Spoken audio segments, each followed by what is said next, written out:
Let's have a talk, let's have a chat, talking about a little this and that.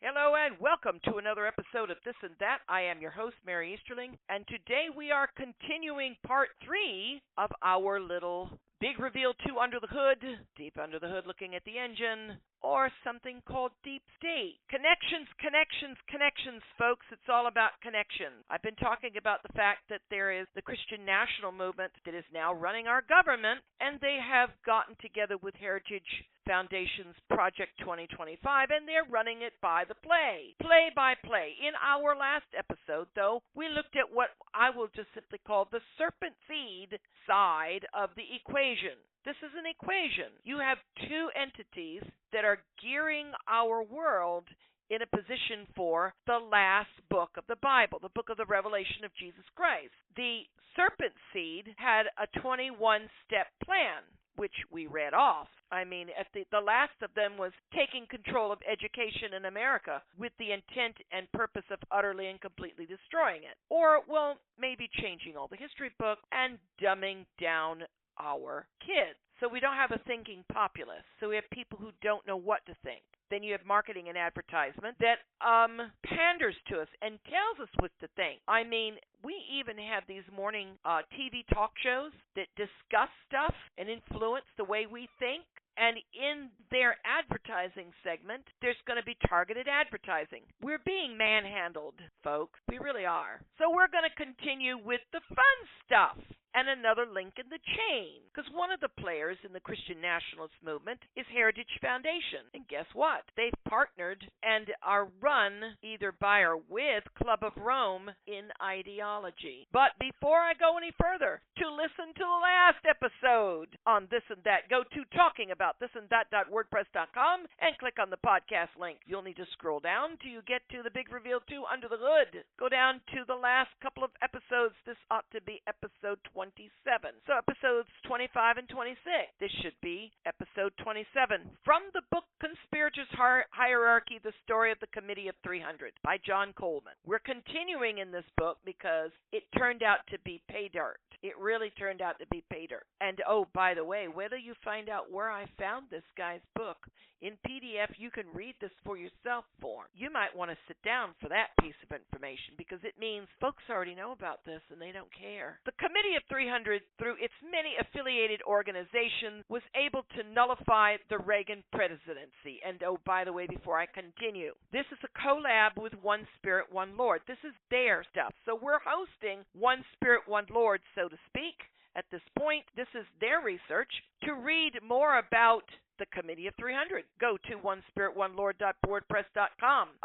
Something called the Agenda, and it is a very link-heavy page with all sorts of stuff. You click the links, it'll take you to other articles that talk about the various entities. They have a players list, and this Committee of 300 is on them. So, the committee, through its many affiliated organizations, was able to nullify the Reagan presidency. Here is what Stuart Butler of the Heritage Foundation had to say on the subject, quote-unquote, the right thought it had won in 1980, but in fact it have lost. That's a terrible title. What Butler was referring to was the situation in which the right found itself when it realized that every single position of importance in the Reagan administration was filled by Fabianist appointees recommended by the Heritage Foundation. Butler went on to say that the Heritage Foundation would use right-wing ideas to impose left-wing radical principles upon the United States, the same radical ideas which Sir Peter Vickers Hall, top Fabianist in the United States and number one man at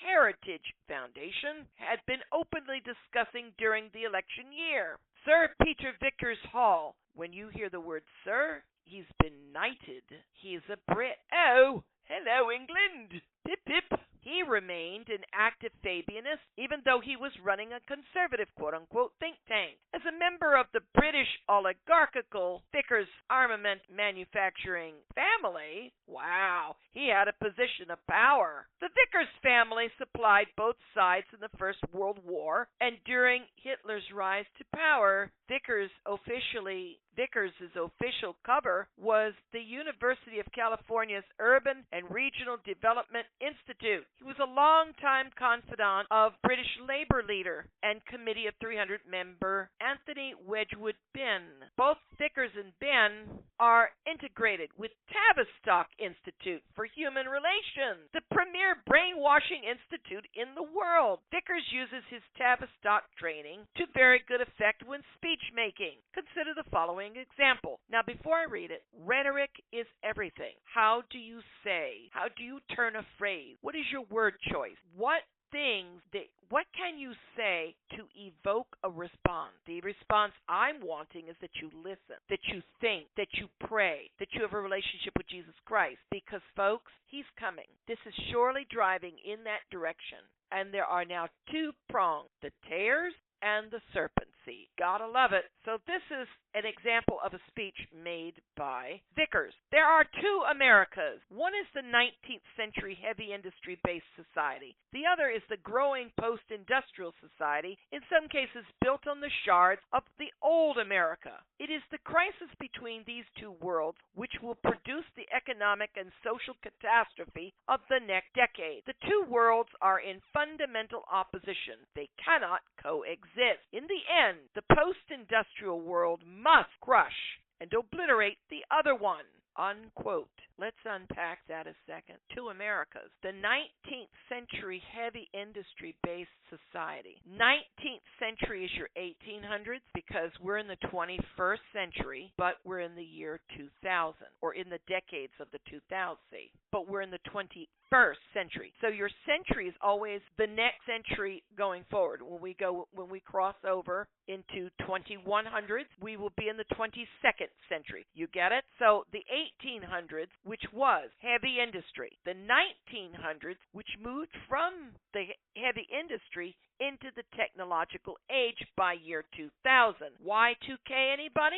You can't just do your birth date as 2 numbers for the month, 2 numbers for the day, 2 numbers for the year. You now have to do it 2 numbers for the month, 2 numbers for the day, 4 numbers for the year. Why? Because some people are born in the 2000s and others are born in the 1900s. Oh, that's how they got around Y2K. Seriously. It was a date, record date, key issue. That's all it was. It was, and maybe they had to update some of their softwares. That's it. But the two Americas, it isn't the heavy industry or the post-industrial. No, it's the attitudes and ideologies of the 1800s American, Victorian, and the 1900s American, modern age. 9/11, 2001 was the pivot point. We went into something completely different, and we have been in that completely different 24 years on. So I put to you that for the most part, the United States of America no longer exists. We call ourselves the U.S. of A., but we really aren't. We're that in name only. Our states aren't all that united, and our government is trying to use the wedge of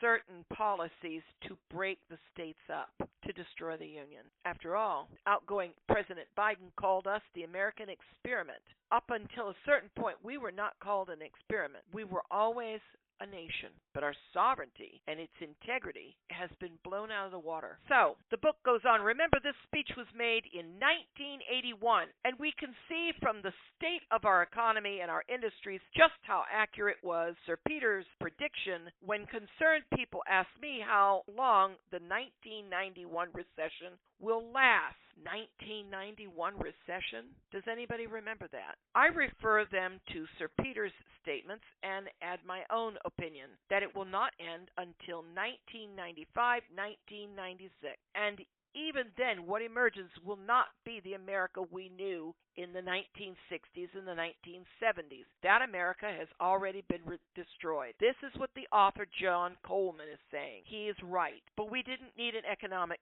recession to do it. We needed September 11, 2001. And then we needed January 6th, as Biden was coming into office, and all of that nonsense. So, yes, no, we've managed to pretty much change the complexion of a America. As this writer has said, the America that we knew is gone. Continuing on, if one gets the talking heads of the major networks in their back pocket, then they program the rhetoric of the newscast to say the same thing over and over and over and over again, like the election was stolen, stop the steal, da da da da da da da da da, and we need a better government. Oh, it's too liberal, blah, blah, blah. Heritage Foundation put out a thing called Project 2025. It's a playbook for a conservative president. They're not hiding this. You can find it on the internet. In fact, you may still find the YouTube feed that were going on during the 2024 campaign about this Project 2025. A conservative president like what Trump is supposed to be. Of course, he isn't, but I mean, that's not what they're saying. Trump serves himself, and while in quote-unquote office under Biden, was running to win again, to quote-unquote take it back. While facing a pile of cases in court, he got the Supreme Court to change the accountability for presidents going forward. Oh, yes, that was its own little thing, because he did not want to be held accountable for the January 6th mess. So they were still trying to work all this out, nitpick it through, and then he won, and everybody dropped their cases. Because, of course, it's too embarrassing to prosecute an incumbent president. But see, we didn't pay attention to the fact that he was in and out of court, that he was preaching the Messiah complex to us, telling the Christians he loves them, and to vote now, you'll never do it again because it'll all be fixed. Every 4 years, we're supposed to vote someone new in office, and we're now not going to vote again. This is the rhetoric. And here's the thing: the talking heads play it one way, then they play it another. And it's not all the talking heads or the news broadcasts are on the same page. That's to play into confusion. So now, presidents going forward really can't be impeached anymore, because if they do anything they want in the execution of their core powers, they are not held accountable. They're not liable. You can't prosecute them for anything that they do in their core powers. And one of their core powers is being commander-in-chief of the Army and the National Guard. Ooh. So all they need to do is give plausible deniability, and they can be above the law. But the way it was covered, all of this was covered, the masses didn't understand the import of that set of landmark decisions done by the Supreme Court affecting the presidential powers. It places the president above the law because it mires down all the cases to nitpicking as to what is considered a core function and what is not, and how it is defined. Consider also that the Constitution is seen as a living document that is editable. It can become new. It can become flexible. It keeps up with the time. So it's no longer what the Founding Fathers wrote. Trump is right on one thing. Most of our news coverage is bought and paid for to sound alike and manipulate the masses or lull them to sleep. The major internet players are also bought out, so you can't find facts on the internet anymore. You used to be able to, but people will get their stuff taken down. YouTube is doing it. You can't always have stuff going up on YouTube. I even wonder how long this set of series is actually going to stay up. But maybe I defeat the algorithms. I don't know. See, because this is just me. I'm reading script, so there is no copyright issues. So consider that you used to have to quote-unquote fact check on Facebook. Now, with Trump, you don't. The guy with Facebook removed the fact check. You can get away with saying anything you want on Facebook. It's no longer reliable. There's no more integrity. Freedom of speech allows for opinion, fact or not, but to be able to say one's piece, that's the freedom of speech, to say your piece. Censorship through non-censorship is a brilliantly defined system to undo our freedom of speech by making it irrelevant, and that is what we now have. So the book continues. I reported Sir Peter's speech in my newsletter soon after it was delivered. How prophetic it was. But then it was easy to predict a future already written for America by the Committee of 300 and its Executive Club of Rome. What was Sir Peter saying in a euphemistic manner? Translated into ordinary everyday English, he was saying that the old American way of life, our true and trusted Republican form of government based upon our Constitution, was going to be crushed by the New World Order. America as we knew it was going to have to go or be crushed to pieces. To which I say, it's already happened. Right now it's happening. MAGA has crushed the GOP and the Constitution in one fell swoop, championing Christian expression in the process when all the Bible ever told us was that we were to expect persecution. The second lie in the church, kingdom now, but not God. The writer continues, as I said, committee of 300 members often make themselves highly visible. Sir Peter was no exception. To make it clearly understood where he was coming from, Sir Peter rounded off his speech by declaring, quote, I am perfectly happy working with the Heritage Foundation and groups like that, unquote.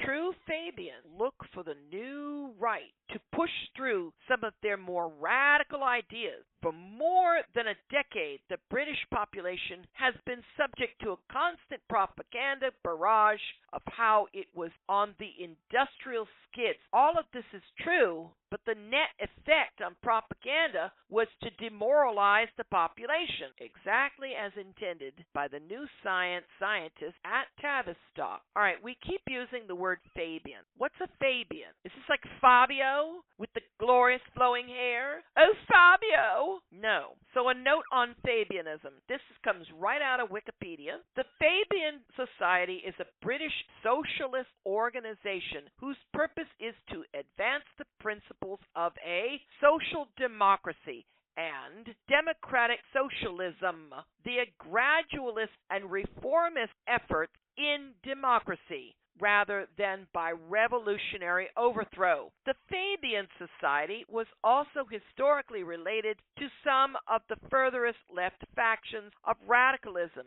a left-wing liberal tradition. Did you catch that? Democratic Socialist Society. One of the problems with Barack Obama is he attempted to swing us in that direction, a democratic socialist society. Folks, we are a democratic republic, not a socialist. We don't want a conservative Christian majority, church-state combo. We also don't want socialism in any form. Neither are good. Both demoralize. So, what is to stop the Fabian from right-wing conservative ideology if it creates the pendulum swing into democratic socialism? Now, I told you, this is where you might want to sit down. I recommend going here and reading this with a grain of salt, but it jives with things I have heard elsewhere. This is the URL for what I'm reading from, cia.gov/library/Abbottabad-compound, ABBOTT-bad-compound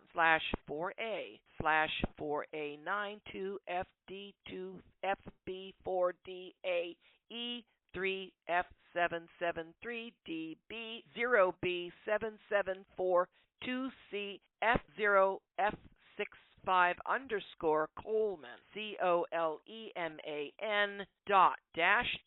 conspirators in caps hierarchy story of committee of 300.r.pdf. Here's another link from the above book, another connection. One of the main techniques for breaking morale through a strategy of terror consists in exactly this tactic. Keep the person hazy as to where he stands and just what he may expect. In addition, if frequent vacillations between severe disciplinary measures and a promise of good treatment, together with the spreading of contradictory news, make the structure of the situation unclear, then the individual may cease to know whether a particular plan would lead toward or away from his goal. Under these conditions, even those individuals who have definite goals and are ready to take risks are paralyzed by the severe inner conflict in regard to what to do, quote unquote. This Club of Rome blueprint applies to countries as well as to individuals, particularly the government leaders of those countries. We in the U.S. need not think, oh well, this is America, and those kinds of things just do not happen here. Let me assure you that they are happening in the U.S., and perhaps more so than in any other country. Why? freedom. Freedom of speech, freedom of expression, freedom of religion, democratic republic. The Levin Club of Rome plan, Levin-Club of Rome plan, is designed to demoralize us all so that in the end we feel we should follow whatever it is that is planned for us. We will follow Club of Rome orders like sheep. Any seemingly strong leader who suddenly appears to quote-unquote rescue the nation must be regarded with the utmost suspicion. Remember that Khomeini was groomed for years by British intelligence, especially during this time in Paris, before he suddenly appeared as the savior of Iran. Boris Yeltsin is from the same MI6 SIS stable. The Club of Rome feels confident that it has carried out its Committee of 300 mandate to quote-unquote soften up the United States. After 45 years of waging war on the people of this nation, who will doubt that it has indeed accomplished its task? Look around and see how we have been demoralized. Drugs, pornography, rock and roll, quote-unquote music, free sex, the family unit, all but totally undermined, lesbianism, homosexuality, and finally the ghastly murder of millions of innocent babies by their own mothers. Has there ever been a crime so vile as mass abortion? Full stop. And this is why we have Christian nationalism, the lesbians, the undermining of the family, homosexuality, the babies, all those terrible abortions, sex, drugs, and rock and roll and pornography. And all of a sudden we have the Heritage Foundation rising up as this great Christian entity to retake our nation because it's moved away from its spiritual moorings. That's the other pincer. That's the other prong on our two-pronged fork. This is swinging the pendulum to the far right. And the Fabians don't care. They'll do right-wing as well as left-wing. Anything to do with destabilization. In our last episode, destabilization was the buzzword. Destabilize this, destabilize that. That's what they've done. And now they've gotten us so worked up and lathered up that we don't know what we're doing. But the text continues. Within the U.S., spiritually, morally bankrupted. Within our industrial base destroyed, throwing 30 million people out of work. Within our big cities, ghastly cesspools of every imaginable crime, with a murder rate almost 3 times higher than any other country, with 4 million homeless, with corruption in government reaching endemic proportions. Who will gainsay that the United States is ready to collapse from within into the waiting arms of the new Dark Age One world government? Oh, full stop again. New Dark Age One world government. Question: what does it take to get an entire planet to follow a spiritual leader? A new Dark Age One world government. That's what it takes. Well, why would you do that? To test the believers and see where their loyalties lie. Do they stay loyal to a Jesus Christ they cannot see, they do not much hear from, who hasn't yet come, and things have gotten worse and worse and worse and worse and worse and worse and worse, and the pound against them is he's not real. You guys are believing a lie. The fact that he exists is a lie. Here, let us give you some pills so you can't hear, feel, see, or think about him anymore. Come and take our mark. Come and bow, and instantly the Holy Spirit pulls out. Hebrews 6:4. That's the attack. This is one prong of the attack that hit the church and the American public by storm. 9/11. Like I said, need I go on? Need I talk about where we are, how we are monitored now? Tales of agencies that have been adapted to turn spy lens inward, which is unconstitutional to date, mind you. Consider Alexa and how your phones seem to sync up to your conversations, and you can no longer remove the batteries on your cell phone. Used to be you took your battery out, so your cell phone went dark. Now, you can't shut off your cell phone. It's on whether you think of it as being on or not. The only way to turn it off and disconnect from their network, is to pull the battery, and you can't do that. Yup. This is so you could shut off the list devices, or how they can become bombs on planes. Your cell phone batteries, they can blow up a plane. Instead of critically thinking for ourselves and questioning what we hear, and as believers going to and establishing a living relationship that hears God talk back, called walking in the Holy Spirit, we opted to accept what we were told, for we are overwhelmed. Do you start to get it? The book continues, and listen up. The Club of Rome has succeeded in splitting the Christian churches. This is the writer writing, it has succeeded in building up an army of charismatic, fundamentalists, and evangelicals who will fight for the Zionist state of Israel. During the Gulf War of genocide, I received scores of letters asking me how I could oppose, quote, a just Christian war against Iraq, unquote. How could I doubt that Christian fundamentalist support for the Committee of 300's war against Iraq was not biblical? After all, didn't Billy Graham pray with the President Bush just before the shooting started? Doesn't the Bible speak of quote-unquote wars and rumors of wars? Right there is your smoking gun. Full stop. Right there is your smoking gun. The Christian nationalism, the army that has taken our country over right now, is right in the back pocket of the so-called powers that be, the deep state. But we think they are the solution to it. They are not. They are it. Committee of 300 is partnering with the Heritage Foundation. The Heritage Foundation is running Project 2025. At the top of this, they're not believers. They're tear-seed or deceived or self-deceived, even deluded by God in the spirit He sent out to cause the whole world to quote-unquote believe a lie. The lie is that He is not running the show. The bad guys are, which is not true. So in all of this, we can't even be against or pray against this mess because it is not of God, and yet it is. The agenda of the committee and the tentacles of the shared ideologies is to replace God. The whole premise of Revelation is that God fights back all by His lonesome and wins. We don't accelerate the day. We seek Him alone. But man is accelerating the day. Does anyone out there know the time and season for real? What is the point now? To hide in Him.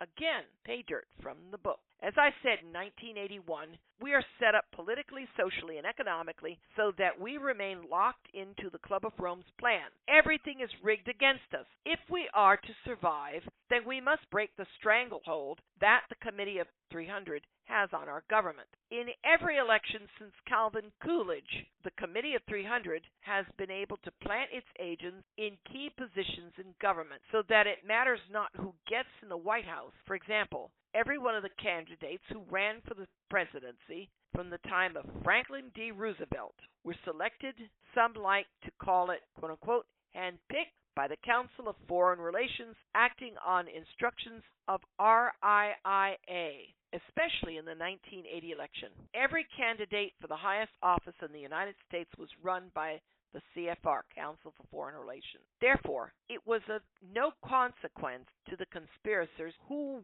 won the presidential race. Through such Trojan horses as the Heritage Foundation and the CFR, all key policy-making positions in the new administration were filled by Council of Foreign Relations nominees. And before that, since the 1960s, by NATO, Club of Rome yes men, thereby ensuring that key policy decisions for the indelible stamp of the Club of Rome and the CFR acting as executive arms of the Committee of 300. One more thing I'm pointing out. The URL for the copy of the book that I'm reading, I gave it to you, but it was cia.gov/library. Let me ask you, what is this book doing there? This is the CIA, Central Intelligence Agency, CIA.gov. They all know about this. They all know about this guy, and they're in on it. They're all in on it. They don't care. They don't care about this information being leached out because nobody will ever believe it. By this point, it's necessary for the links to be shown so the masses can get riled up. Run against the GOP and the Dems. Now we have MAGA. Call it the religious mafia of the new American age. Everything I tell you is no longer meant to be a secret. It's meant for me to write these commentaries to rile you up to action. But I'm not playing by their rules. I'm telling you not to act. Man has long thought to replace God, or that God isn't. The fool has said in his heart, quote unquote, There is no God, so, quote unquote, I can get away with my evil. God lets them believe it, and then they die, and the truth, the irreversible truth, is there confronting for all eternity. Hell. So, when Trump screams, rigged, he's right. He got double-crossed by the committee. We needed a Democrat too weak and too caring to be able to combat the fact that Trump never actually left office. No, he ran it right under Biden's nose. But Biden is a decent old Catholic, and he's not really that aware. MAGA was embedded in the GOP during the first Trump run. So Trump, with the machine running in the churches to target pastors to get the vote out with their ballot pick, swelled the ranks of the GOP. So now it's overrunning in seats and a new POTUS. Problem is that these entities are playing into a higher set of hands. God, they are a needed evil set up for the reigns of the beast that brings the sun back for us. Get it? From the author of the book. This is his suggestion. The only way we can fight back is by exposing the conspirators and their multiplicity of front organizations. We need men with experience who can formulate strategy to defend our priceless heritage, which once lost will never again reappear. We need to learn the methods the conspirators use, learn them and adopt countermeasures. Only a crash program will stop the rot which is consuming our nation. And that was the battle cry of Christian nationalism. Stop the rot. So go ahead. They'll call you a conspiracy nut. No one will listen. Oh, but someone did several times. In fact, now they're running America on Facebook. There was this photo. I made mention of it. The SS or USS United States and SS or USS America, a pair of ships, one going one way, one going the other, one going out of harbor, the USS United States or SS United States, and the other going into the harbor, the USS or SS America. It's doctored. Has to be. There is no SS or USS America anywhere above water. It was scuttled in 1939. The ship America was scuttled in 1939. The ship United States just got scuttled off the coast in the south. This picture is impossible. It's probably doctored by AI to provide munition, which I myself brought into, for political debate post-Trump. You're not going to stop the rot. It is biblical that this rot go to a assigned end. The one world order in religion and the neo-Jesus that rules for 3.5 years, as it were, with the new temple on the real estate assigned to it, making the Babylon, Israel's Jerusalem outside which the real Jesus was crucified. Does it start to become clear? This was the next step. So now both named ships are at the bottom of the sea politically, and so are the moral values of the Democratic Republic. The Middle East war and the American tycoon, who is POTUS, who is now land developing in the Middle East, or trying to, supporting the Israeli war for the Strip. Israel loves the idea. This is the Gaza Strip. That America would have a piece of their ancient land. Israel likes this idea. We're going to own the Gaza. The Gaza is part of Israel's land. It's not up for sale, but they think this is a great idea because it's not actually Israel, it's Zion. In the church, the European American fundamentalist ideology of us being the new Israel has been driven into all Christian thought and accepted as gospel. Problem is that Paul tells Gentiles, and America is as Gentile as it gets, that they're grafted into a vine. Jesus talks to his Jewish disciples saying, I am the vine, and you are the fruit-bearing branches or tendrils or branches stemming out from me. Jesus and Paul agree. All else is grafted in. We are the quote-unquote other sheepfold of the nation. We are Christ's inheritance, the nation. Talk was in the Old Testament to seek for the ancient path. Post-cross, the ancient path was the small gathering with the elder and a deacon. The elder watched over the spirit of the folk, prayed with them. The deacon saw to the needs of the folk in the group.